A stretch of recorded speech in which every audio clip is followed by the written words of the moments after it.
Hello everybody and welcome to the Coffee Mornings podcast. My name's Sam Ingram, the CEO of Northreach, and today we're going to be speaking about neurodiversity and more importantly why it matters for businesses. And rather than me trying to funnel my way through a subject that I'm definitely not an expert in, we thought it'd be really fantastic to have a guest speaker, Clement Dickson, who's an employment support worker for the Working Well Trust. Welcome to you, sir. Hi, nice to be here. Really good to kind of have you on board with the podcast. It's a bit of a funny one because we've had to do a bit of rerun because we had some technical issues, didn't we? It's all good, man. We're going to fly and make this kind of work as best we possibly can. So it'd be nice just to kind of get a bit of an introduction from you, Clem, really, just a bit about your background and how you ended up working with the Working Well Trust and your role there. If you wouldn't mind sharing some of that, that'd be fantastic. Yeah, of course. So I'm going to start a little bit earlier. So since about 16, I was working with someone with autism. He's non-verbal. It was like a family friend. So I was helping him things like social things, going to the pub, going out on day trips. So I learned a lot about autism from that. From there, went on to being a TA and then a teacher, but then decided that wasn't fully the path I wanted to go down. So I applied for the Working Well Trust, saw it online, thought it looked like something I'd be interested in. And what we do at the Working Well Trust is we help people with learning difficulties with autism and with mental health difficulties finding employment. So from the very start of the process until they get a job. So, looking at CVs, helping with the application process because that can be difficult, help with interviews, interview prep. And then when they get a job, they have 6 months with us where we'll help them maintain the job. We'll talk to employers as well, talk to them about the ways that they can work with these people, help them maintain the job, help them feel comfortable at work. Amazing. Yeah, so that's been my journey so far. Really quite a rewarding role then. It's been nice. It's really nice when you get someone into like a nice, good job and they hold it down, they do really well. So it can be really rewarding for sure. That's really, really cool. So you tell me about you had a friend, was it a family friend that was autistic? Yeah. So he's I've known him since I was born, to be honest. Non-verbal, so our relationship wasn't like typical friends. It was like, he would play with trains in the corner, I'd watch TV or something like that, talk to his sister. And then when I got to about 16, they said to me, do you want to work with him? Do you want to help him with just social things, just anything different really, just taking him out, having a normal life. So it's quite a nice job actually. Things like on a Thursday night after college, go to the pub, have some food, have a Coca-Cola because too young at that stage. But yeah, I think growing up with him taught me a lot about autism, but also just how it's so different. It's one of those things where it's not one size fits all for people with autism. You'll have some people who are non-verbal who don't do any sorts of socials. Other people will be very sociable, will love to hang out with other people, might struggle with some of the social aspects of things, reading people, but it's just such a big spectrum of what you can expect, and there's no way to say this is an autistic person, this is what they all look like. It's such a varied thing. And so when you say like non-verbal, you quite literally mean they just don't really talk? No, absolutely none. Yeah, so this guy had basically zero. Wow. So wouldn't talk to you. He would point for things. That's the way he communicated. He would point to things if he wanted something. But some people just don't feel the need to have to speak, and it's interesting, isn't it? Because you'd think that could be such a limitation, and for some people it really can, and for other people they work out different ways to communicate with people. Some people communication is not quite as important to them. Yeah. So, and then like you said, at the other end of the spectrum you get people that are very kind of, I suppose, extrovert. Massive extrovert. You get some people and they want to talk to everyone they walk past in the street, and even working with some of them, having to tell them, right, we're not talking to this person right now, we've got these CVs, we're handing these out, and it's like they want to talk to everyone, they want to have a conversation with everyone. And that's the spectrum of it. It is such a varied thing. But then there are certain things, and I'm sure we'll go into them, that most people with autism will experience, and that's the kind of area where we need to look at work and think about, okay, what can we do to make it so that these issues that these people face are less of an issue when they come to work. Because they still want to be an asset to society in some description. They still want to hold down jobs, have relationships, and in their own ways, right? Yeah, exactly. So no, I think we will, and we'll talk a lot more about the subject, autism, neurodiversity. But my first question is what do we actually mean when we say neurodiversity, for those that just don't know, because it's quite a newly coined word in my mind, but some of the aspects have been around for a long time, right? Yeah, it's one of those things that, again, it has been around for a long time, but at the same time, it's not been part of the consciousness for a long time as well. So neurodiversity it's basically just your brain working differently to what we call neurotypical, people who aren't like autistic. ADHD is part of it as well, and also dyslexia. So this is just, your brain is just processing information differently. It's an asset in some ways. It can make some things harder, it can make other things easier and better for people, but it's just a concept of your brain working differently. Got it. Because that was always in my interpretation, is I suppose the only way to really say this in my own mind is when I thought about neurodiversity, and I think it is that typical piece. It's just they're not typically coded in the same way as the majority of people are. Is that okay to say it like that? I think so. I think it's one of those things where I think this is where people get to, because even like me, I'm like, are you allowed to say it? Oh yeah, it's one of those things, isn't it? We're still trying to learn what is appropriate to say, what we need to be careful with, but I'm sure I'm going to say things that people could have an issue with as well today. We're learning. It's still, again, it's been around for a while, but it's still something we're learning about.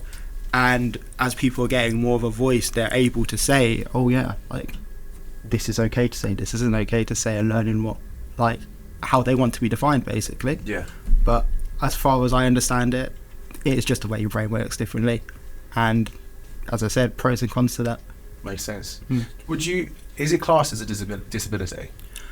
Yes. So it does come under, for the government concerned, it comes under a disability. So because it's a developmental disorder, so some people with autism will take longer to develop. Some people, it will take them longer to develop certain skills. Some things will never come. Other people it's complicated, because some people will absolutely excel. Like you would have had it at school. You would have definitely had somebody with autism at school. I'm thinking of someone. Yeah, exactly. And they just they would have a subject and they were amazing at it. Usually like a sciencey thing. Yeah. And then some of them was just things like maybe wouldn't interest some of us, but like knowing everything about buses, knowing everything about trains and planes, and they can tell you, they can see a plane fly overhead and they'd be like, yeah, it's this type of plane. And it's just do you know what's funny, right? Yeah. It is a chap that I've known for years, and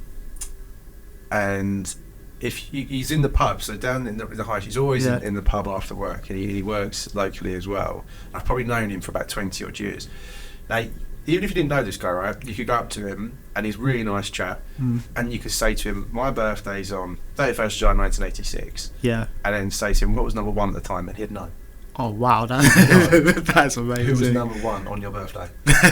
That's amazing. Fair. See, it's just special interest, and they can put it out. It's really niche. Yeah. But he honestly, I've seen him do it over and over again. People just can't believe it. He's sitting there googling it, and oh my god, he's right. He can't have it all in his head. He clearly does have it all in his head, I should say. Sorry. Yeah. He's not quick enough. He's not doing it on a phone in the background, or got Alexa talking in his ears. Yeah, no, he's literally, it's already there. And it's so fast. Yeah, exactly. It's again just different how the brain works, and it's something that some of us can't understand how that works and how that happens. But for them, it's just like, it's just normal. Yeah. It's like, why? What do you mean you can't do it? I know. Yeah. Then there was a lad in school, Adam as there was, and he was just fantastic at maths. Yeah. Failed everything else. Yeah. But actually failed it like dead. Mm-hmm. But math, he was just a star. Couldn't stop him. Yeah, exactly. Again, he's just special interest sometimes. Sometimes it's just certain aspects really make sense to them.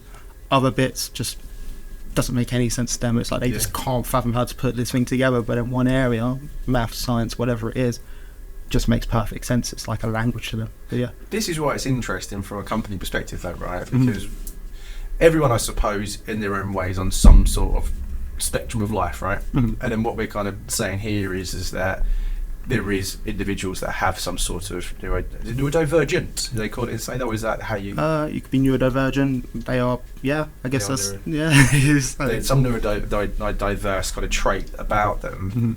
And like we said, some of them that if you give them certain particular tasks, they completely won't be able to do. But there'll be other tasks that will actually excel way more than anyone else on our kind of, what did you call it, neurotypical? Yeah, neurotypical level. Yeah. So I think that's kind of where companies are starting to think, well, actually, that's where there is a need, right? For sure. And again, as you were saying, actually, about having a particular task is something that you can look at as a company. Sometimes it can be difficult to try and pinpoint exact, like, this person can do this, can't do this.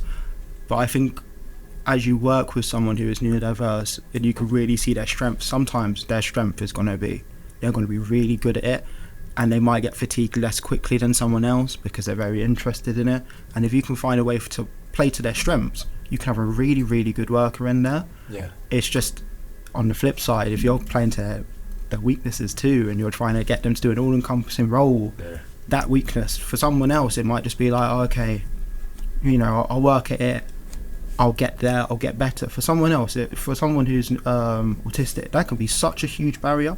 Something that's, honestly, picking up the phones is one of my ones that I'm constantly working with people with, because they do not want to touch a phone. If it comes, it's like the anxiety of picking up a phone to someone, introducing themselves and introducing a company is too much, and they will be yes for all the job description. The moment they see that, it's like, absolutely not touching it. Yeah. So how do you, in your role then, so you work with people every day, right? Yeah, So every day.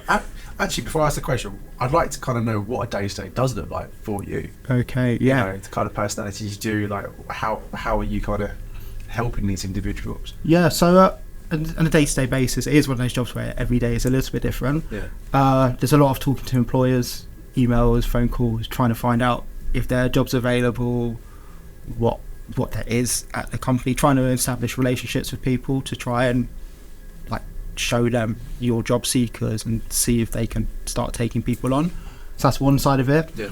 The people side of it is, like, having new meetings with our clients, as we call, like, our clients. Yeah. We meet with them, we go through the type of job they want, because we're not limited to just one area. If you come in and you say, I want to be an astronaut, it's like, okay, I've got to know how I want market it. Exactly. It's like, okay, I've got to look at that now. So we will take on anyone, look at whatever job they want to go for. Lots of conversations with them, with medical professionals, with their family. Family is always a great resource to talk to try and really see what this person's strengths are, what their weaknesses are, and try and identify what type of job would be best for them. Yeah. And then it's the whole process of getting your CV ready, going and actually building up the confidence to go to an interview or talk to an employer, and just learning how to actually, like, apply for these jobs, and eventually how to hold down a job and keep in it, because that's another area where it can be really tricky for some people. Yeah. Like, getting a job is one thing, and holding down that job for longer than a few months can be really tricky. So we work on skills of how to talk to your boss, even just to talk about things that are difficult for you. Yeah. Also working with employers, so something I haven't done as much as recently, but talking with an employer just to be like, maybe you can change something a little bit just to help help them whilst they're at work. Yeah. And that could be really good, and that can also be really challenging, really, depending on the employer there. That was one of the questions I was thinking, because I think there's effectively bigger companies that have more quota to hit when it comes around diversity and inclusion, right? Mm-hmm. That's just what they naturally are being looked at for right now. Mm-hmm. But that's fine, like you say, it's okay, let's be more diverse, be more inclusive, let's put a project out where we can actually get more people with different backgrounds, different abilities in. Then, like you quite rightly said, so fine, okay, they're at the door now, how do we make sure that the environment for them supports them to do their best work? And actually what we're saying then is that you're going to have to change some aspects of the way about how you manage people. Definitely, it's part of it. It is. I think some employers can have a really good, they mean the best. Yep. And they're coming into it and they're thinking, oh, okay, we want to have people, we want to have all sorts of diversity at our company. But then when it comes to actually, you've got the person in now, there are things that you're going to have to change. There are areas where you're going to have to do things differently. Yeah. I mean, it could be something as little as, right now we've got this sign next to us, and that light for someone who's autistic, that could just be like, if I can speak some of them, it'd be like, that's just too much, I can't talk anymore. So imagine if you've got fluorescent lights in your building, and they're on all the time, and you've got someone there trying to sit and type, and it's a busy office and it's loud. Suddenly it's like, this is a barrier for them that for most people it's not an issue. But then suddenly you've got, like, someone reacting to the lights, reacting to the sound of the typing, and it's just too much for them to overcome. Yeah. So then you've got to think, how can we overcome that? How can we put things in place to make it easier for them? Companies are getting better at this. like, you know, you've got hybrid working now, which is such a big thing. Some people, it might be easier for them to be at home rather than in the office, but some people want to go to the office. And then it's like, okay, so do you need to change your lighting? Do you need to have a certain area where maybe instead of having, you know, hot desking and things like that, maybe you just have one area and it's like, this is their desk. It's your dedicated spot. Yeah, exactly. And it's a bit away from the lights and a bit away from the noise. Yeah. And then you can get the best out of them. But it's just about making sure you put those things in place. And that's the tricky bit.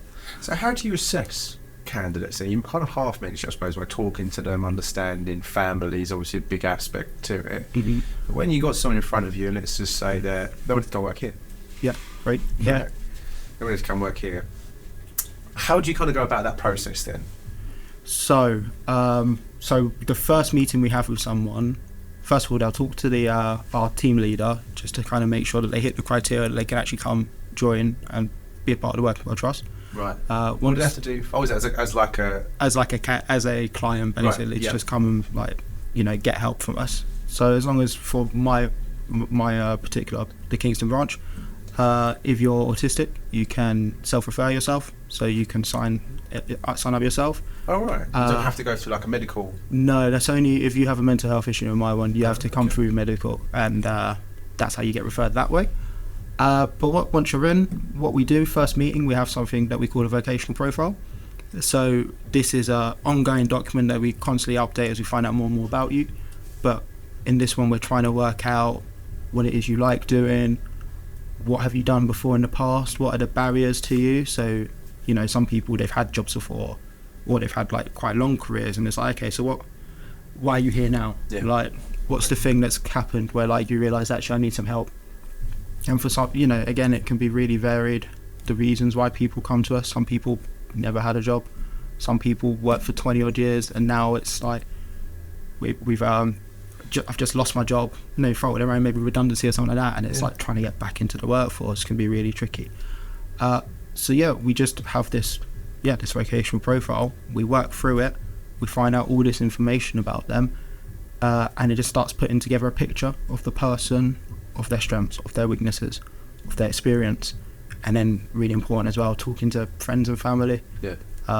That can be so helpful, because obviously I think with everyone you can have blind spots about yourself. You could think, oh, I'm really good. Yeah, exactly. You think, oh, I'm great at this, and then you talk to like a family member, and they're like, are you sure? Are you sure about that? And especially with some of our autistic people, our clients, they can be like, yeah, I could do all of this, and then you talk to their family, and it's like, no, there's a few areas where you struggle, because that can be part of it. Just a bit of self-knowledge, really. That can be a bit of a struggle for some people who are autistic too. But yeah, it's an ongoing process, just working out what works for them, what doesn't work for them. Cool. So you kind of built your profile up with your client, and then it's about trying to help them get into the workforce. So I'm guessing your job is very similar to mine, right? Where you're qualifying a candidate, I call them a client, and then it's sort of, right, we've got this really good guy, this really good girl. I suppose you're coming from a slightly different angle, because you're trying to get those individuals into it. But then how do you sell it to a company? Are you quite literally on the phone to companies saying? Yeah, it can really depend on what the person's looking for. It can depend on the company. There's all these different factors. So some people, you're just like, I'm just going to help you with building your CV and applying for jobs, and you've got enough skills, you'll do the rest. Some people, it's about talking to an employer, and you're trying to show the strengths that the person has. You're also just trying to show, first of all, you might just show us as a company, there's the Working Well Trust, about what we do, about how we can benefit you, like helping you. You know, it is an untapped resource a lot of the time, getting people into work who are neurodiverse and things like that. And I did read a stat on this. Yeah. I think it was a stat from Deloitte. I think it was like 30% of the actual workforce as a whole has some sort of neurodivergent kind of trait in some capacity. Is that about right in your mind, or? Yeah, I'm trying to think. So I think it's quite a low percentage of the population are neurodiverse. Yeah. But you'll have I mean, it's tricky, because I think something it's really low actually, in about I think it's around 30% of autistic people are working. Okay. Yeah, so it's actually quite a lot of them. But then you ask them, it's over 70% want a job. Yeah. So it can actually be really difficult to get neurodiverse people into work. Yeah. On the other side of it, I think you'll probably also have people who are neurodiverse who don't know the neurodiverse are real work, which is the other side of things. I think it's difficult actually for some people to find work to hold it down as well. Not for everyone. Again, such a spectrum. Do you think partly because we don't know enough as employers around neurodiversity or how we actually navigate it? And I suppose the bigger question, why bother? Yeah, I think that is a big part of it actually. I think some of it is just the knowledge of this thing that, again, hasn't really been a massive thing to know about for many, many years. I think as a society, we've seen in the last 5-10 years how much things have changed in terms of diversity. I think 10 years ago, diversity as a whole didn't matter quite as much as it matters today. No, I fully agree with that. Yeah, and I think it's probably the newest one that's starting to really pop up. I think we've had race and gender, and now I think this is probably the newer one really starting to pop up. It's about diversity. No, you're right, because I remember when I started working in recruitment, which was like 16 years ago, and I did IT, so I was IT investment banking. So you can imagine very stereotypical, male environment ultimately. And I remember diversity at that point, I swear to God this happened, was I've got a head count, I just need to hire a woman. Yeah. Tip box quotas. Yeah. And it was like, it doesn't even matter if they're not as good, I just need to hire some women just to kind of keep the company I'm working for, I will not mention who, because they've probably done a very good job now. But at that time, particularly within IT, there was such a small populace of women just working in technology, and that was diversity. Yeah. And I think for some places that still is the way they're functioning, but I think we are seeing, I think there's a bit of a move, and so there's a cynical part of my brain that is just like, some of it is tick boxing. And I think another side of it is actually you get some people now who generally care about this stuff and do generally want to see more people involved in a company. There are so many benefits to having just a diverse workforce. For example, just having like someone in there who thinks differently, who might see problems where you don't. So this one's not about like disability exactly, but I mean, I could think of so many blunders that companies have made in the last 5 years, and again, not going to name any, but like things like you make a shirt and it's got a phrase on it, and then you just think if there'd been one person who'd been black or something in the run-in to just releasing that and putting that advert out, you would have just thought they'd go, maybe don't put that out, maybe don't drop that shirt with that person in that shirt, that kind of thing. And it can just help. So you get a diverse workforce, you're just going to have so many different ideas out there, and that applies for people who are autistic too, because as I said before, it's neurodiversity, it's literally your brain just working differently. You can have different ideas, you can see problems before they arise as well, like there might be some phrasing you're using, so ableist kind of phrasing, that they can go, let's not use that. You might just have some outside the box thinking, because everyone apparently wants that nowadays on their CV. It's like you want to be an outside the box thinker, and that's a good way to have someone who thinks outside the box, for sure. Interesting, isn't it? I really love it. I think it's such a good subject, because we're striving to kind of be this more diverse workforce with the view that ultimately it drives better culture, better performance, better results at the end of the day, because to your point, it's different people with different points of view, and the idea is that more eyes on that, the more inclusive ultimately it can be. So the logic is there. And it reminds me actually, so one thing I did skip over it in that situation I said about the bank I used to work with, one thing they were great at is identifying autistic people. Isn't that funny? So back even then, since 15, 16 years ago, you would speak to a hiring manager, and the diversity piece for them was, we need more women in technology, and that was a big thing. But back then, I was working with like software engineers and developers and stuff like that. They were never massive extrovert individuals. A lot of them had some sort of ADHD, they had some sort of autism. That's why they were so good at what they did. And a quantitative development level with numbers that you just... But managers were really good at that, because I think a lot of the managers were also had some sort of neurodiverse trait, but again, that made them very good.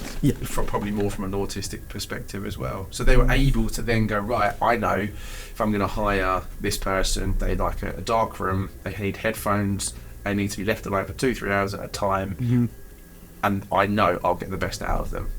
For example. Exactly. And it's I think there were some industries that definitely are better. So as you said, I think tech can be one for sure, where you get. I've spoken to some people in tech. I've noticed it. Some of them either like they don't know it or they've got an inkling, and it's like, yeah, I think just something about the industry, about the type of work you're doing, can work better for some people who are autistic. But then you've got other sides of it where we still need to make some progress. Where you still got autistic people. Autistic people still want to work in the Sainsbury's. Some of them, Some of them still want to do acting and stuff like that. Obviously, that's quite a big example, acting, because that's a tricky one for anyone. You already had that experience with someone, have you? Someone else on my team. It's like that, and that's been a tricky one trying to get them in. I think that's just hard anyway to get people into. Just to be an actor in general, tricky one. But it's just about how growing that awareness around everywhere, just to be a bit like, this is what you can do to make your place more inclusive, which will just open up opportunities, not just for the people themselves, because obviously that's important as a social kind of like obligation, which I think more and more people, especially young people, are caring about now, having a company that are socially aware and socially conscious. Yeah, we're definitely seeing that. It's more, and it's like sustainability kind of piece, right, where it's definitely the younger generation. They're not just thinking about, I get a job to earn money and I get paid tons and I have a career. It's more like, okay, I now want to work for an organisation that's going to almost reflect what I believe. Yeah. They're going to pay me the right kind of salary for the job. I'm going to have good autonomy and decision making, impact, all these good words. But equally, they also want to know that the company's doing good things other than just making money, for example. Yeah, I think it's becoming more important to certain people in the workforce nowadays. They want somewhere where, as you said, it's making a positive difference, or at least it's not making too much of a negative impact on the world. And it's one of the things where actually employing someone who is neurodiverse, you're helping because you're looking at an area where people are struggling who are neurodiverse in employment, and you're addressing that. You're bringing them in, but also you're not just bringing them like, oh, okay, bit of sympathy, come in, we'll look after you, we'll help you out. They can really bring something to your company. We've spoken about the different ideas. Morale, to be honest, can just improve if you get a diverse workforce. It can just show people that actually, oh, okay, there's a whole different group of us here. If you've got one person who's neurodiverse, great, but they might not have someone who thinks the same as them. You put someone else in who's neurodiverse, it might just help to have someone who can be like, oh, okay, we think quite similarly, and then morale's better. So it's true. It's different. It's a different points of view, different way of kind of thinking about things. And you know what? It's funny. I always thought when we started building Northreach, I've really struggled in Bittericky. Because there's not many. It's not a very diverse place. No, it's not really. I'm trying to think the right way to say it. It's not the most diverse place. But then actually, when we started hiring and growing, we found out it actually was. How many languages do we work out? We had here 9. Yeah, about 8. 8 or 9 different languages that are spoken in the office. Yeah, that's quite a lot actually. Well, I barely speak English. So we thought that was really good. But I suppose where I'm kind of leading to is, so what can companies do? So where have you seen it done well? Maybe that's a better question. Where have you seen it? You think these guys have got some really great ideas when it comes to neurodiversity and how it helps?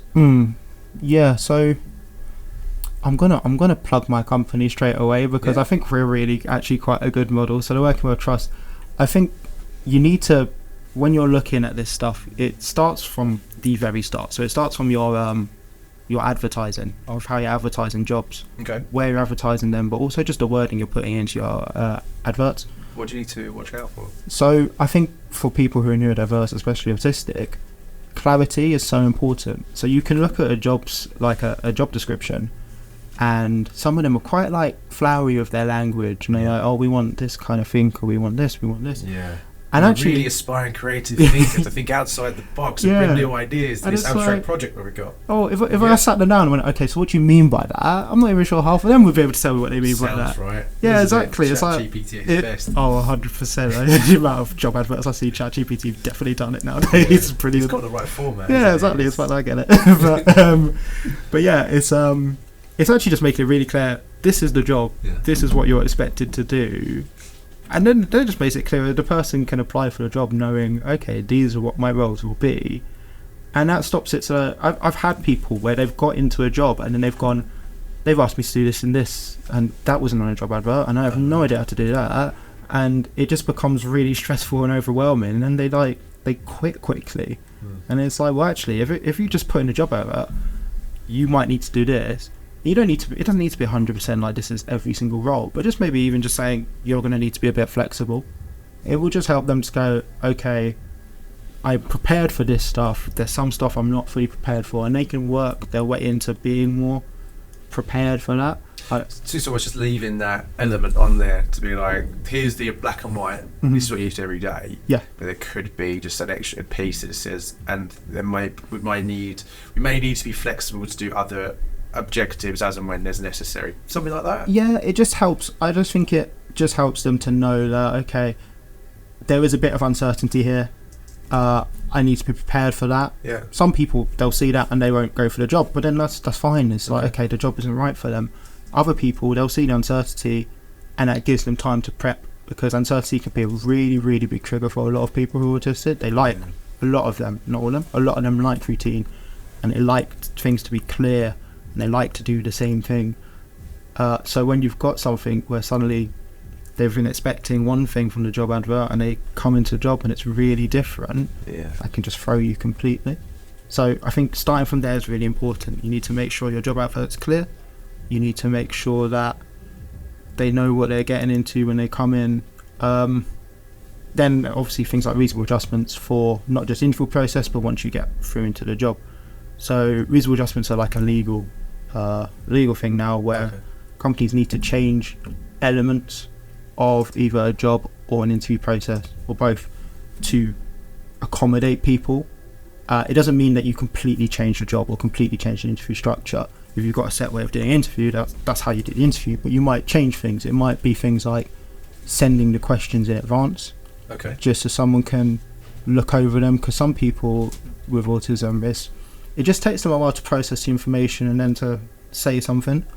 If you give them the question the day before, I know for some people you think, that just makes it too easy. For some of them, actually, they're going to need those 24 hours to process the information and to say something that actually answers the question. Yeah. So it can be something like that. It can be just allowing them to take someone into the interview with them so they feel less stressed out. Yeah, and it doesn't mean that person's going to answer questions for them. It can be that someone just explains questions back to them in a way that makes sense to them. Because, again, you're not really like, you're not cheating, you're not changing everything for them. It might just be that the question you've asked as an interviewer is multi-stage and quite complicated, and someone else can just break it down a little bit clearer for them to be like, but I know you know how to do this. What they're asking you is this, this, and this. And then like, oh yeah, okay, I know how to answer that. But that happens a lot, doesn't it? You can ask a question with, what you kind of try to say in your head, and you almost kind of go, can you answer this? And go, because of da-da-da-da-da, and off you go in this thing. And you're like, you've asked me 4 questions in one. Yeah, and like, that could be hard for anyone. Yeah. But when you're I think I did one to you earlier. Like, it's like you forget half of your bit. Yeah, exactly. But especially when you're autistic, that could be something really difficult to... And it can just help you to have someone there as well, just for the anxiety aspect of it, because it's a really hard, I think it's around 50% of people who are autistic also have some sort of anxiety condition. That goes hand in hand. Yeah, it's really, really common for someone who's autistic to experience, or at least experience, quite high anxiety, because when you like the world to be quite predictable and you like to have a routine, obviously the world doesn't work like that. It can be really, really complicated. Things can change, and then having to go somewhere, having to go to work where things can be unpredictable and things can change a lot, causes a lot of anxiety for people. Yeah, I think just on just a normal level, for an everyday person, that happens, doesn't it? About not knowing what's going to happen in the future, being concerned or worried about things that you can't, that are not in your control, but they're in your world. Yeah, I think that.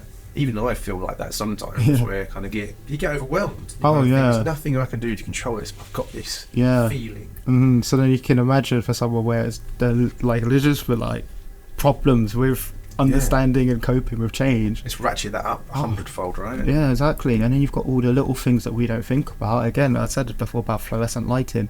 Like, that might generally trigger them off, but they're sitting in there, they're still in their job. But now something unpredictable's come up, and now the way they came into work had to change today, and they like taking this bus, and they always take this bus, and then suddenly that's changed. And you just, all these little things can really stack up and make it really difficult for someone. So then, as you said, like, bring it back to the thing about what you can do as an employer, it's it's trying to make those obstacles that they're facing every single day less of an issue for work. So it can be things like I said before about a lot of companies like hot seating with desk and that kind of stuff. Yep. Maybe not having it for that particular person. Maybe just having this as your desk. You stay here. Everyone else, we can still hot seat, but you have this. It's making these little things, these just little accommodations can really make a big difference at the end of the day. Yeah. So I'm trying to think of what other things you can do. One of those things where it doesn't work for every job, but for some people, I know that some people really aren't morning people. Yeah. And that's fair. But then for some people autistic, they're really, really not a morning person, and it really won't work. If they have to get up and be in the office by 9 o'clock, they just can't do the job. But if you let them go at 9:30, but then you say, okay, but you work half an hour later, that might be absolutely fine for them. Okay. And it's that thing. It's like how much do you want to accommodate? Can you accommodate that? It seems to me, as we're sort of talking through this, if you are autistic in some level, and I'm guessing, stop me if I'm wrong, but are you quite aware of your limitations, where you kind of excel and where you don't then? Some people are, some people really aren't, yeah. So what I'm thinking is say if I was to hire somebody that is autistic, it almost seems to me that I've got to be very clear in terms of what my expectations are, and then being able to accommodate accordingly, and I kind of understand that piece. But is it a case where you can almost say to them, this is exactly what I need you to do, are there any issues with you doing this, or tell me where your limitations are going to be, so at least I know as an employer where I can push and where I can support and where I don't. Yeah, this is the bit where it can be difficult. Some people so aware, so if you were to say to them, this is what you need to do, they could tell you, I can't do this bit. Yeah. Or they could say, oh, I can't do this bit. So some of them, some people just don't have that, and they just don't have that awareness yet about themselves. Okay. So they might feel socially obliged to be like, yeah, I can do it all, I can do everything that you've put in front of me, and then first hurdle they're just like, oh my goodness, no, I can't do it. And then instead of sitting there and actually coming back to you and going, this is the issue, just sit there, don't do anything for the whole day, tense up. Obviously that is not good for the employer, and that's not good for the candidate, and it's not really the employer's fault there. It's you've tried, you've put something in place, and that's where it gets really tricky, and that's where we need to... Is that where the assessment kind of comes, I suppose, and I'm only thinking this is a recruiter's mind here, right? Is that it goes back to that kind of qualification of you're putting this person into a job, we're looking at the individual, what they're saying, but then also the influencers around them, ultimately, their family, friends, and those types of things. Yeah, exactly. So that's where, if you are lucky enough to have someone like us who advocate... If you've got someone. Yeah, exactly. That's the other hard bit, yeah. So if you are lucky enough, then they can advocate for you. Yeah. You can have someone going, okay, this is what this person excels at, this is what this person struggles with. Yeah. Before you even get the job, we can talk about changing aspects of it, being like, okay, can this person just not use the phones? You can use they'll take up, like, they'll do extra emails, so they'll take this person's emails for them, but just don't use the phone. And then it's that the other side of it is when you don't have that, when you don't have someone to advocate for you and you're not too aware of it.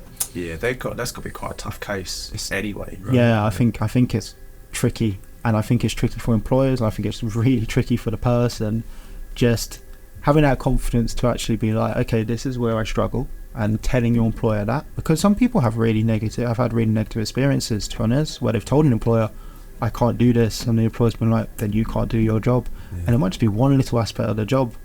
A lot of them have faced ableism in their life where they've had issues because of being autistic, like people not accommodating that, people not being accepting of that. So it can really cause anxiety for people to bring it up at work. Yeah, they're going to start not mentioning it.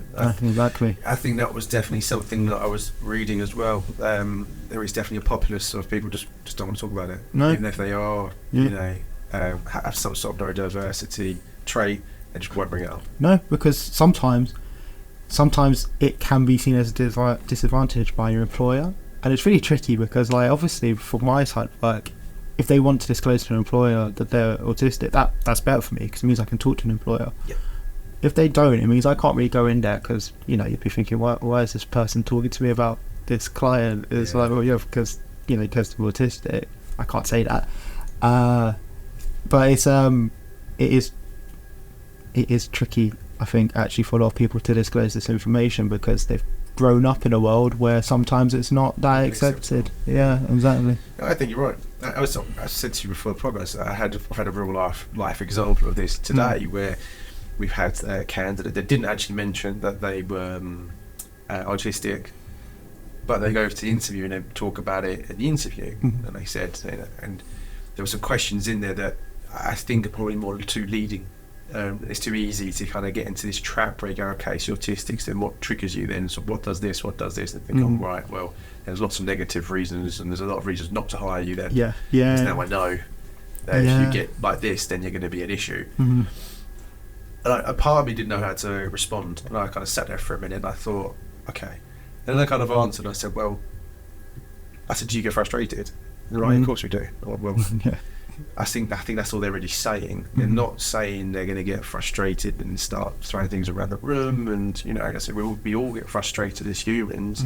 And he's just being very kind of open and honest to say this is kind of would be a bad environment to put me in. So if it looks like that, that's probably not right. But equally, they turned around and said, technically, this person was incredible. And scientifically speaking, said a lot better than a lot of people we've got here. Yeah. But they did look at me and go, what do we do? Yeah. And it's really hard sometimes to think about. I think as well what's really tricky is because if you're doing an interview, you don't have them yet. No. So you don't know how they're going to react. Like that issue might be, they might just be saying, yes, I get frustrated. The way they express that frustration might be too much for your company. It might be like, okay, actually that's not correct like behaviour in the workplace, because it's not an issue for every autistic person, but it is an issue for some autistic people. It's a social thing, not understanding socially that actually maybe I can't act like this in the workplace. Yeah. I'm going to have that. And it's about... I know plenty of people that haven't got autism that go off the rails. Yeah, I know, right? It's true though, isn't it? You kind of think, we put it down as such like a negative. We're literally talking about it's like it's a negative, and it's like, well, hang on a minute. I don't think I've got any sort of neurodiverse kind of trait to that level, but I definitely get frustrated. I definitely kind of lash out and say things sometimes. I used to ring my missus after a bad day or something bad happened at work. I just ring her and just rant at her. Yeah. Every other word was and that was basically it. And after about 3 minutes, go, okay, that's it, I'm done. That's vented, done. That's my frustration. Yeah, that's okay. If you laugh about that, go, that's funny, isn't it? Because then you say, well, if I should have autism, that's why. Yeah, exactly. And it's and it's tricky as well, because I think people are trying to work out, like, when it comes to autism, it's like, oh, how is that going to affect our company? How is that going to... There's like, but as you've just shown there, it's like, but you can have issues and not be autistic, and you can have the same issues and not be autistic. And it's again it's that model of us looking at as autism like as a disability, because under the model it is, but there are so many things it also brings to the table, and a lot of my job is trying to show employers this is what it's bringing to the table too. Like it's, yes, there are probably going to be some downsides like with it, not always, but with some people, yes, there are going to be some downsides. With other people, you're going to see some real big benefits too. And I mean, I can go through some of the benefits they have as well, like honestly, like concentration when it can come to a task that they really like, and this can go for like autism, also ADHD. If you give them a task they like, some of them can just go, and I mean, just they can sit there for 12 hours and just go and just fill out everything you wanted them to fill out, and they'll love it. And that's great, because sometimes as a company, it's like if you can as well work out, okay, let's just give them their strengths. Imagine having a worker who doesn't mind doing the bit that everyone else finds boring. I know, yeah. They just sit there and they just bang it all out in like an afternoon. It's like, that's brilliant for your company, isn't it? So that's one benefit. As I said before, just outside the box thinking, having someone who just thinks a little bit differently to everyone else can be really helpful.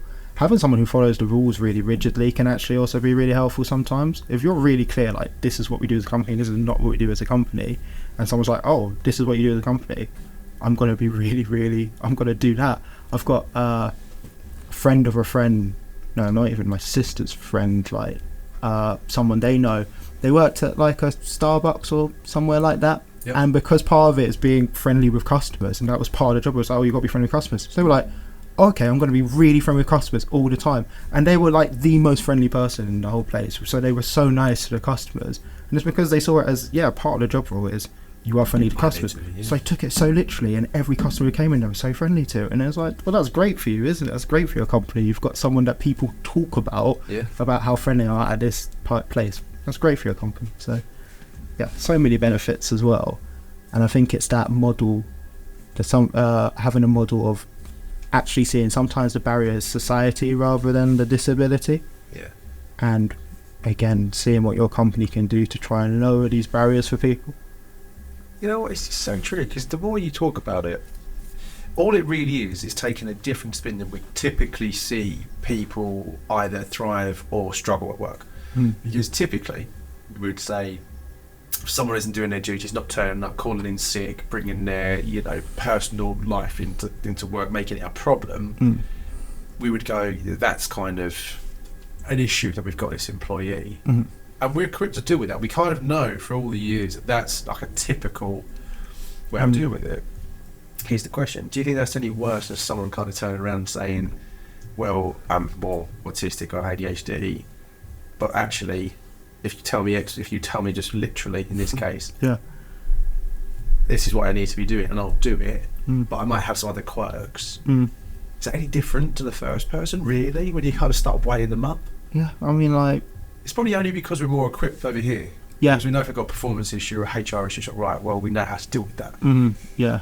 And it's probably more of like a knowledge-based thing, right, in terms of how we kind of change it. It doesn't sound this huge amount, and again, I suppose the problem is it's case by case, isn't it? Exactly, yeah. But on the whole, it doesn't seem you have to really re-engineer everything you're doing just to accommodate this new populace of people. No, I don't think you should particularly have to, because I think also, like, it can be quite easy, like, I'm sitting here saying that they're quite rigid, but then also it's like, okay, but you're still a human being. Yeah. They have a level of adaptability. They're adapting to the workforce as well. Like, yeah, you're going to have to you will have to change elements of how you employ people and how you, like, treat them at work if they are autistic. But you don't change everything. Like, some people, yeah, okay, you might change a lot, but other people, it might just be, okay, we just let them come in a little bit later on next day because we know that they're really bad at getting up on this day. And it might just be, I don't know, honestly, some of the quirks you get are, like, so different and so funny, some of them, like, and it might just be like, oh, Thursday, I did not get up on a Thursday, so just let them come a bit later on a Thursday. Absolutely fine, like, that's it. I've seen a lot of companies change their working patterns. They might have like 9 to 5 or whatever, but then also actually core hours of 10 till 4. Yeah, exactly. So we've seen that. Yeah. So it might be if you're an early bird, you can come in early, come in at 9, leave at 4, or whatever it may be, or equally come in at 11, leave at 5. Yeah. Yeah, exactly. The work's done. I think that's the thing, isn't it? It's just like, as long as the work's done, you don't want to have it so that you are, with reasonable adjustments, it is supposed to be reasonable, but you don't want to employ someone who does half the work. No. And then, because that's not fair, to be honest. Like, whether or not you have a disability, you still have a duty to the company you're coming to do the job. Because they still get equal pay, equal opportunity, right? Yeah, exactly. So. But then it's that thing of, like, again, as you said, like, equal, and it's like, to make it equal, actually, sometimes they just need a bit of a change, because the thing that everyone else comes into work and finds absolutely fine, like working somewhere that's a bit loud or working somewhere where there's a lot of talking to customers, that might be such a struggle for them. And they do, like, there's something called masking with autistic people, which is basically just like how it sounds. You put on a mask, you get through the day, you act like everyone else around you, and then some of them come home and they are completely burnt out. Like, and it's just from doing what the rest of us do in our natural day, smiling at someone, looking them in the eye, saying good morning. For some of them, it's like, it's not a good morning. Oh, it's like the thought of it. They're walking from, like, the bus stop to work, and they've got to think in their head, like, I've got to look this person in the eye. I've got to look like 5 people and say good morning and smile at them. And for them, that's just like, that's anxiety for them. They're thinking about that interaction, the whole walk. And it's like, yeah, so for that person, that's actually, like, that's a big part of the job that isn't a problem for some other people. Yeah. And then you're masking it, you're just putting on, like, a brave face the whole day.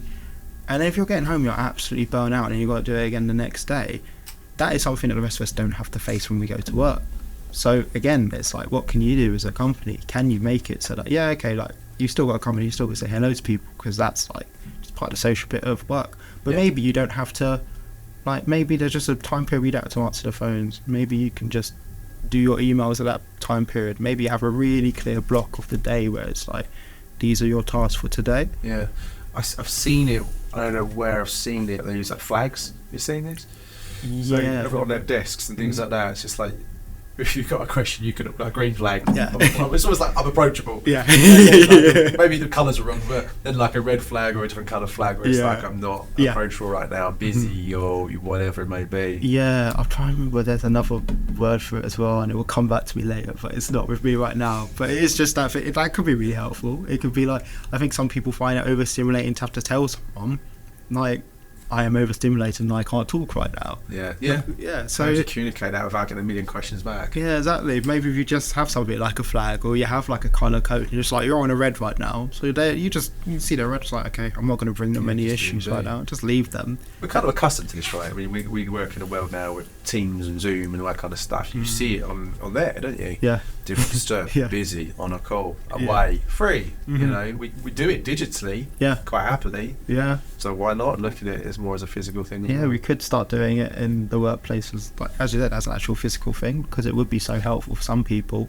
Again, it must be really difficult if you're having an overload of stimulus. It doesn't happen to like neurotypical people as much. You get an overload of stimulus in the same way, but with autistic people, you can get like really, really overstimulated, and like all the sounds in the room sound like they're going on super loudly, and all the lights are blazing in your eyes. And then someone comes over and says to you, have you done this? Have you done that? It's like, there's just too much information for you at that moment. So you've got everything going around you. You're being asked questions. You're not in the environment that. Yeah, exactly. It could really like, I can't honestly can't imagine how that must actually feel. Like, it must be. It's kind of, I mean, it's a funny thing, right? So this is my own kind of thoughts and feelings kind of running away, but I can't work well with other people in a room that's really quiet.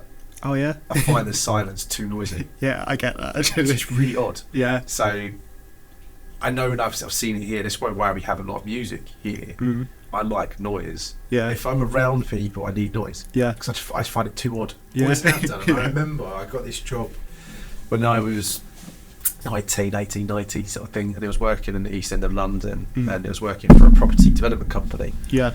I thought this was really cool. The team was quite small. They were growing places, etc., etc. Brilliant. And I get in, and there's like 4 guys in this room. And I went, "Oh, your desk's over here." It was like in the back office on its own. That's really harsh. I remember I was just sitting there, and I was like, "Oh my god, it's so quiet." Yeah. It's so quiet. And I think about 3 hours went by, and I'm like, "I just can't do this." Yeah. I was there for 3 hours. And I was like, "Can't do it." And then I got through the day. Went back the next day. Same thing, super silent, just quiet, and you get like the hello, how are you? I'm gonna go to my desk, just sit down, just tap it away. And I was then the silence for me was just too loud. Yeah, I get that. And I literally left after 3 days. I was like, I just cannot. No, you're shoved in the back room. To be fair, that sounds horrible. Can't put me in the back room. Yeah. But the funny thing is, when I started into this line of work, it was always noisy. Like, when I'm around people, that buzz really gets me kind of stimulated in a good way. The funny thing is, when I'm on my own, I need it completely quiet. Yeah.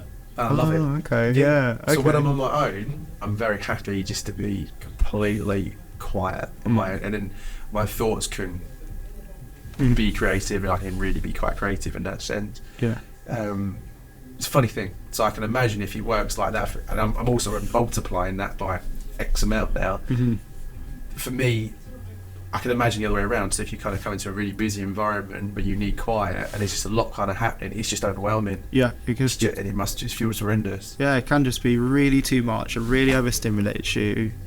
And then it's just impossible to get the stuff done. As you said, like sit like this there quietly for 3 hours for you, just like, oh my god, this is too much. It is too much. Yeah, so imagine if it's like instead someone was just like blazing noise in your face and just like shining lights. That's how an office can be for some of these people. It definitely can.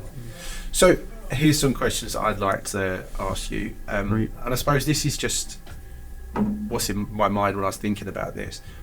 How kind of open can you be with someone about the questions you're asking if you've got some sort of neurodivergent trait then? Because maybe that's kind of where a lot of people start kind of going, where do I ask? Can I just outright ask, okay, so you're autistic, so how autistic are you?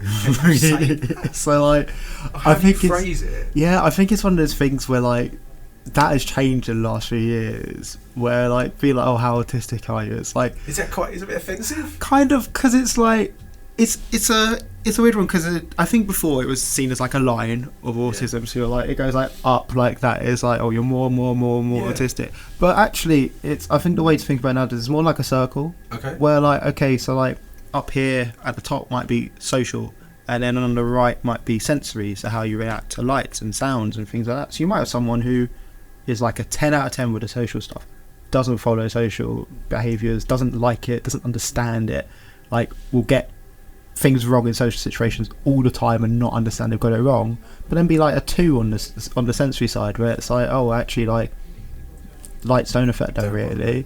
And then there's so many parts to being autistic that it's like, if you're autistic, you're autistic. It doesn't matter if you're like quite low on everything. It's like, as an identity, a lot of them are like, well, yeah, I am autistic. It doesn't matter if like I can I know I'm autistic 9. Yeah, exactly. Yeah, exactly. So okay, so I suppose that gives me some part of it. It's more complex than just like how autistic, for example, are you? Yeah. So then, what kind of questions would you ask then? So if you say, okay, so you're autistic, I understand that there's lots of dimensions to it. Yeah. But how do I kind of follow? But if I need you to do this kind of job, how can I enable you to do that? Is that kind of how you say it? I think that's better. Like, oh, how can I enable you to be? God, It's like, how can I enable you to do the best job that you can possibly do? Like you would with most employers, kind of thing. Yeah. It's like, say if you had someone who, I don't know, recently had a bereavement or something like that, you'd check with them. You'd be like, okay, like, are you okay to come back now? Can you come back at this time? Like, obviously, you're at appropriate time, and then you find out how you can get them back into work and working to the best of their ability whilst all this stuff is going on. And I think it's quite similar if they're autistic. It's like, oh, okay, so like, I know from the off, like, there are going to be things that you will find trickier, and you could even phrase it in a more positive way. Like, okay, what are you really good at? What are you going to bring to this company? Okay. Yeah, because it could be something like, they might know that actually, oh, this thing I can bring to your company. Oh, I love doing the emails. Oh, I love like contacting employers, because again, some of them really love the social side of things. They might have an area where it's really clear to them, like, I'm good at this bit. So phrasing like, what are you good at, basically? What are the things where you're going to need some assistance with? Might be the other side of things, just to be like, oh, okay. Actually, maybe for someone who's like, oh, I don't like, if you have someone who's new to the office and they're coming in, don't have me go and introduce myself and like show them around the office. That's not going to be my role. And you can just like, some of it will be just like through talking to the person when they're employed and finding out, okay, there are strengths to you actually that, and I can see your strengths, and like you do with any other employer, be like, okay, actually I know this person's good for this role and I know this person's not good for that role. Yeah. And just learning through experience. But asking about it, I think, be clear. Try not to associate it too much to the disability, because it's not like, oh, you can't do it because you're autistic, because there'll be another autistic person who can 100% do it. That's true. Yeah, but it's like, maybe just find out, okay, what do you find easier, what do you find more difficult, and you could do that for anyone, I guess, really. So it's a funny thing, because the more you talk about it, it's almost like, okay, you're just asking the same question as you would anyone else. Exactly. Actually. I think that's a lot of it. I think it's understanding that there are going to be differences, but then also being like, just that it's still as a person. And I suppose just understanding, isn't it? Yeah. I think that's ultimately it. Is where do you excel? Where don't you? Mm-hmm. Where do I lean in when I need to? And where don't I? Yeah, exactly. Here's a thought. How do you feel? As I know I mentioned this to you before. Obviously, AI is going to be a massive thing, right? Yeah. And it's coming, and I know that will go. And this subject's like very out there still, right? But how do you then think data, particularly in AI, are going to help shape neurodiversity? That's a good question, actually. AI and neurodiversity. Well, hopefully, I think AI is one of the things, isn't it? There's going to be positives, there's going to be benefits, and there's also going to be negatives. I think a good side of it will be hopefully teaching other people about neurodiversity. I think if you can have something that makes it really clear. I know like AI can be quite good with taking data, with like explaining it back to you nice and simply. Explaining to employers actually using AI would be quite a good thing to do. Like, this is what people's strengths are. I'm trying to think in actually a way of like how it's going to affect. I like where you're going with that. Yeah. Because that was half what was in my mind. I think the world is getting way more data driven. Mhm. I think that's a gimme, isn't it? And I think AI ultimately is just more that, right? It's Yeah. more data driven decisions. Yeah. That's ultimately it. So I think that's that. I think I can see that as a big positive. Mhm. I think if you kind of have the right inputs in terms of, okay, let's talk about it as a job. I need people to do these responsibilities. And actually, maybe AI could do a really good job almost kind of framing the right questions to different types of individuals. Yeah. And then get the answers that you need. And ultimately, they'll be able to go, okay, this person is autistic, ADHD, whatever it kind of may be. This is where they kind of said that they're able to lean in and that the data shows us that's true. This is how then you would ultimately not manage it, but maybe ultimately that's how you would manage it. Yeah. I mean, They're the adjustments that you would need to make. Yeah, exactly. I think it could be good for that for sure. Like just show as a general workforce, to be fair, just the data aspect of workers and seeing what they excel at, what they don't excel at.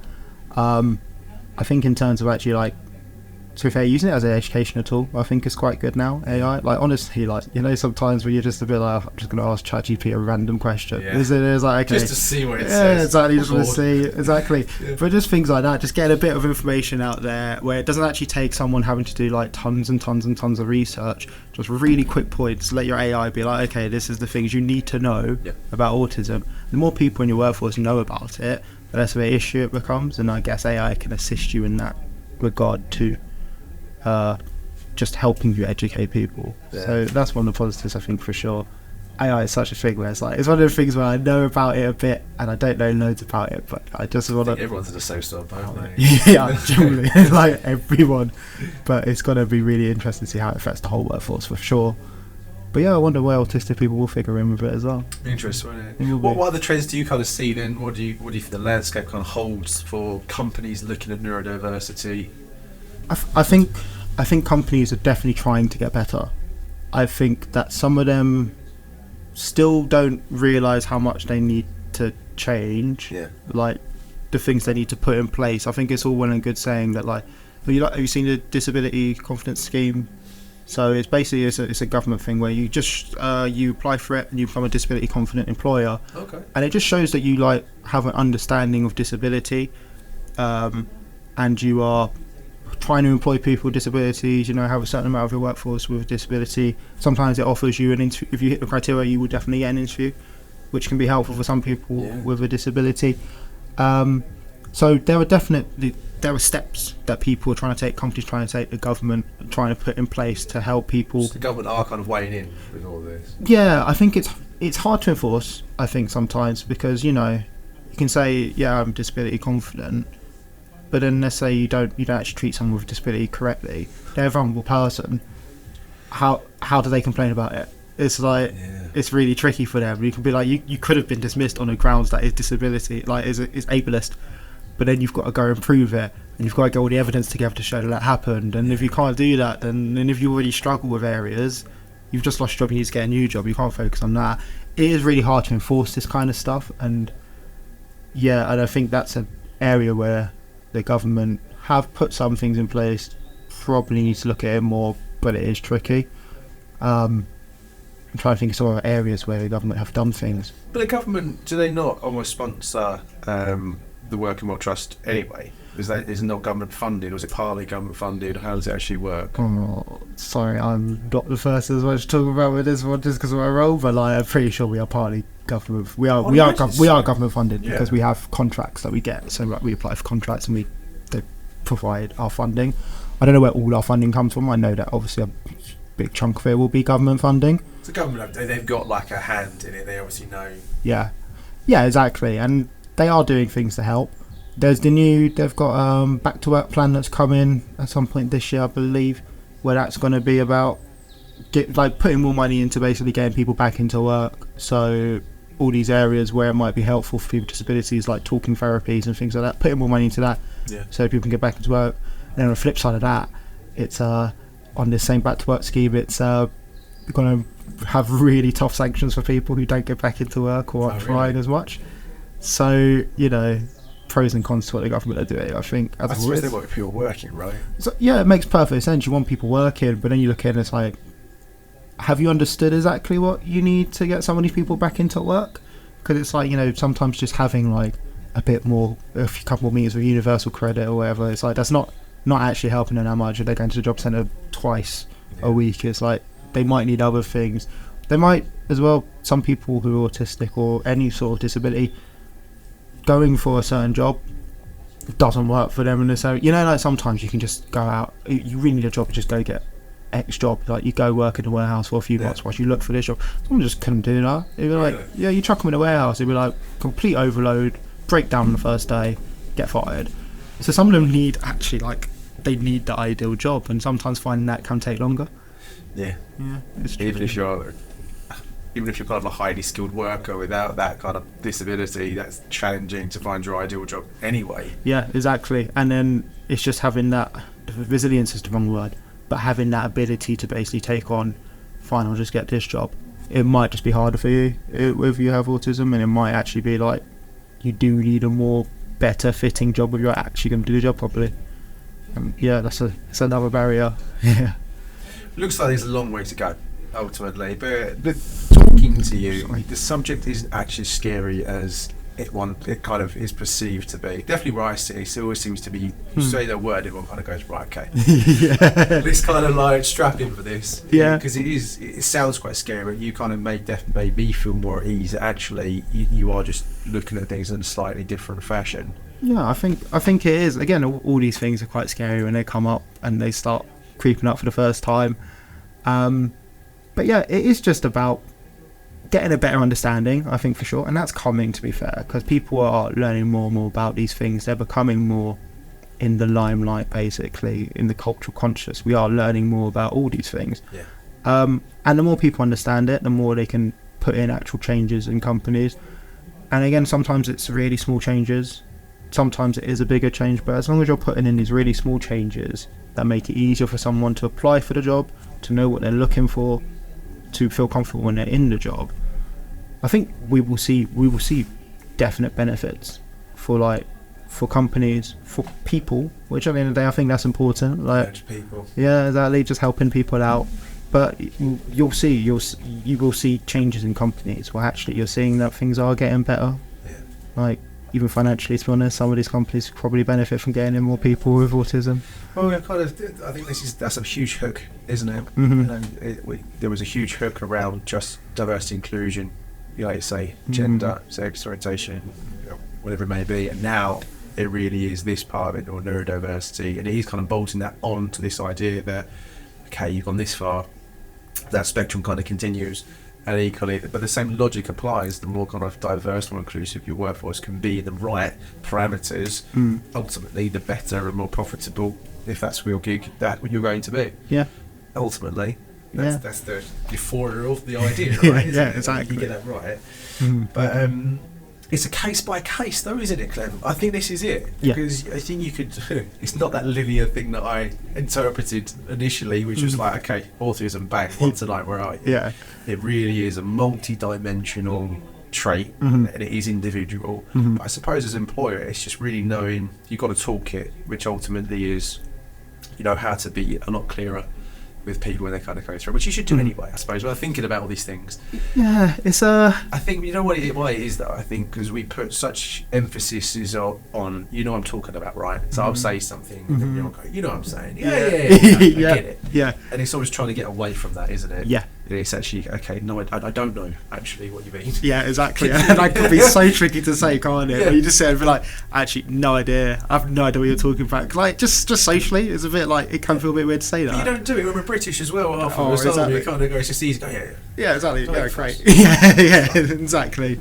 So it is tricky, and it definitely can be. But I think, as you were saying, if you put things in, if you just make it really clear, like, this is what we expect from you, this is what we're going to do, this is what you're going to do, I think even if you're not neurodiverse, that could be helpful. That's what I'm thinking. Yeah. Why would you do this anyway? Yeah, just put it in, just have a really, this is your job description, this is what you're going to be doing, this is what your average day looks like. Yeah. Because then you might, even for me, if I applied for a job and I had 10 different roles that I wasn't expecting, I'd be like, oh, did I sign up for this? Yeah. And someone else just might not be able to cope with that. Yeah. Just make it nice and really clear what these are your expectations. It's a really good place to be, I think, because and the world has definitely seen this in our field, in the sectors we're working in. We notice it more where clients have been a lot more deliberate with their hiring. They haven't got as much money flying about as they did, so they're being really conscious about their recruitment. Yeah. But the questions they're being asked as managers is, where is your skills gap? Where's the skill gap? Why do we need to hire this person? Can't we give it to an outsourced company? Can we replace it with a bit of tech? Do we need to hire someone? Yes, we do. Right. So what are they going to be doing? And it has to be so deliberate. Yeah. Let's just sort of forget the neurodiversity piece. Just on like a normal piece. Yeah. Yeah. So the question really you should be thinking is, if I'm going to go down this road of maybe a neurodiverse candidate apply for the job, is looking at that kind of workload and thinking, right, where do they actually excel at? And what pieces can I disperse possibly elsewhere? Yeah. But actually, that job's going to get done probably to arguably a better degree. Sometimes, yeah, for sure. Than hiring someone that says I can do everything at that level. Or I've got someone that can do 7 of the 10 or 5 of the 10 parts, but actually they're going to excel at it way much more than somebody else. Yeah. It's something, actually, to be honest, I think we are seeing quite a lot of jobs. You're seeing people taking on multiple roles that maybe before that was 2 different jobs, and now it's like, oh, actually this person covers this and this. They're scaling back. Yeah, but maybe it is something we look at and actually go, yeah, you focus on your strengths. And I think if you did that across your workforce, I think you'd probably see better results, because you have people doing what they actually want to do, which is always good, because I think that just motivates people more. I know I work better when I'm doing the bits that I actually want to be doing. Yeah. When I have to do all the the admin stuff that you get disengaged, right? Yeah, it's like you're just like, oh, and then you put it off a bit, and you did a bit you like a bit more, and it's like, if you got to do it at the end. And if you actually have someone, you have a job role and you make it very clear, this is what you're doing. Oh, okay, you can't do this bit, push that over there, give that to someone else. You focus on this bit, you take that bit that they don't like doing. You never know, you might actually see this a more engaged workforce and a happier workforce. You know what this is? That reminds me. There's like an initiative you can do, sort of like a quite interesting one, where you can either get your employees to lean in and lean out of what they're doing. So you take their main responsibilities in their job. What do you love doing? What do you hate doing? 2 questions, right? Yeah. Write down the things you love. Write down the things you hate. And you can almost go, right, the things that you love are these top 3 things. Let's just say it's business development, customer relations, and whatever. Let's just go with those 2. Yeah. So you take that one piece that person's got, but they really hate admin. Hate admin, and they hate I don't know, reporting, because they kind of go hand in hand. Then you've got a person over here, absolutely doesn't really like BD, doesn't like getting phone, but absolutely fantastic at admin, really good at data. So what you can do if you've got not even a large workforce, but definitely a workforce, so from one, you can almost buddy them together. Yeah. So imagine that as like a collective, right? So then all of a sudden you're going, right, I've got all these people that can lean in for business development, account activities, and I've got these ones that are great at admin, etc. If we put them together, not only with the ones that hate their jobs, some of it might just purely because I just hate admin, I don't like doing it, whatever. There actually might be parts of that they're just more understanding. Don't understand why or how that's important, or why it navigates my work. And then the idea is you get the ones that are strong to kind of buddy up with the ones that are weak in that same subject, and equally they're sharing, and they're able to kind of lean in where they're actually really strong. The pieces they can't, they're actually looking at others to almost mitigate that kind of piece. Yeah, that works really, really well anyway. So I think if people thought about that as an idea straight away, and you look at your team, I always go back to this analogy about football players. Oh yeah. Yeah, I mean, I'm not a massive football head. I'm really not. I coach my son's team. Oh, nice. Yeah, which is cool. Only 7. We're going to the Premiership. But I've got a team, and they're all young. So they just want to be strikers. They want to score goals. Yeah, obviously, They want to be messy and that kind of stuff. Yeah. Which is wonderful, but I don't need a team of strikers. No. Yeah. And the same thing goes when you look at people at work. You need to think about it as a collective piece. Together we have an objective to score goals in win cups and stuff at football, but equally to deliver projects and actually achieve the milestones we want to get for a business, right? So I need different aspects. I don't need everyone doing business development. I don't need everyone doing admin. No, exactly. But it's just about looking at it all and where are the gaps. And my guys here particularly are very sales heavy, so it's very on the phone, in face, meetings, those types of things, and none of them are very good at admin. Yeah. So I always know that's a huge kind of gap. Yeah. So it is. It's just about thinking what's the skills gap, rather than the person for a second. Think about the skill, and then look at the person. Yeah, exactly. Yeah, look, man. I think that this whole piece, it really has kind of put a lot of ease in my mind around neurodiversity. That's great. And how we can actually navigate, how it can actually have a positive impact. So, look, I'd really love to kind of put it to the listeners here. If they want to kind of get in contact with you, what's the best way to do that? Get in contact with me. So, if you want to get in contact about anything we spoke about in terms of looking for a job, if you search up the Working World Trust on Google, if you live in Enfield, you live in Kingston, or if you live in Tower Hamlets, we can help you. Again, you might go through your medical, your GP, but autistic in Kingston, you can come to us, hit us up. In terms of coming to me, if you get my email, so clem@workingworldtrust.co.uk. Any questions, just chuck them my way. I'll try and help you out the best I can. Other than that, look online to if you've got any questions around neurodiversity or anything like that, Google it up. There's loads and loads of resources nowadays. There's so much out there. Yeah, I think that's the best way. Good stuff. Thank you so much, Clement. It's an absolute pleasure to have you on the podcast today. Yeah, it's been great, man. Thank you very much for inviting me. Good man. All right, take care. Cheers.